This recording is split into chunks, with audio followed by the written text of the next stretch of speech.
We had another question come in, and this is from Ani Martin.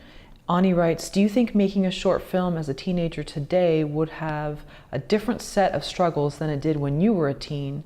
How did seeing your own work on screen make you feel as a teen? Yeah, probably, just because, I mean, the challenges are, well, I mean, there's two sides to it, I guess. When I was a teenager making a short film,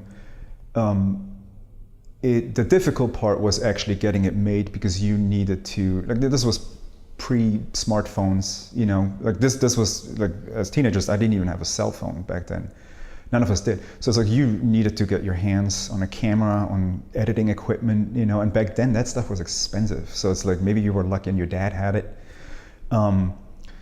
But once you actually had that done and you were ready to show your film, that was a little easier, just because not a lot of people were doing it. So it's like it was easier to get into film festivals because there's not millions of people applying.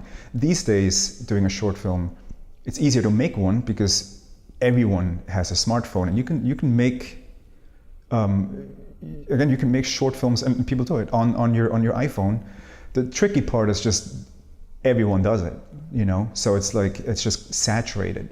So it's like getting into festivals and even just getting attention online. You're competing with all those other people that now have easy access to the technical things that you need, the technical tools. So it's definitely. It's different, a different experience, different challenges. And wait, the second part was just like how it feels to see it on the big screen. Yeah, when you were a teen. Oh.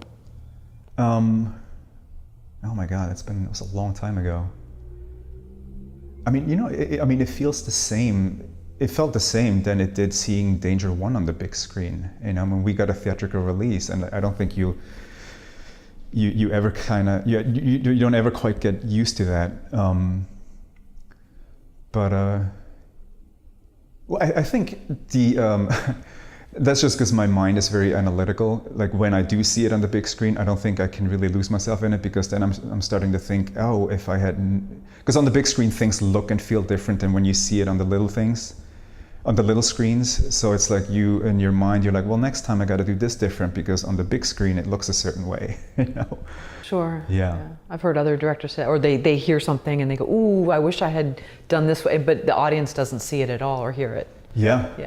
No, I mean, on Danger One, I mean, some of the things on my lessons learned list have to do with the big screen, you know, where it's like, make these adjustments next time, because on the big screen this doesn't look quite right, or this is too shaky, too tight, the editing is too fast, you know, because on the big screen your eye is always trying to keep up. So it's a different beast than, you know, on the little screen for sure. When you were watching at the screening for Danger One, did you envision at some point that you were actually in Switzerland at that theater? No, because I'm a very self-critical person, so in my head I'm already making that list. You know? All right, next time don't do that.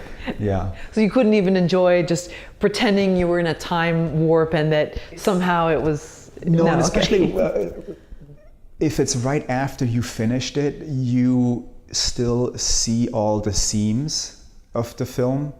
Like when you see a certain, like it doesn't play like an actual movie to you. Because when you see a shot in your head, you immediately travel back to the set and that day and how we did 5 takes, and it doesn't actually flow yet to you like a real movie or a real story. The funny thing is now when I watch stuff that I did years ago, it does, because I'm removed from it and I don't remember all that, and it actually feels like, oh, this is like a real movie now. It's a real scene, because you don't have all that context. But the first few times of watching your own work, on the screen is pretty nerve-wracking, you know, just because of that. Because you're always like, that's not a real movie. It's kind of like someone playing their own voice back on a tape recorder. Yeah. Like, oh, I don't sound like that. And then, but our own ear we don't hear ourselves. Yeah. I mean, again, over time it gets better because you're removed from the experience. Sure. Yeah. With Danger One, I'm definitely not quite at that point yet. Yeah.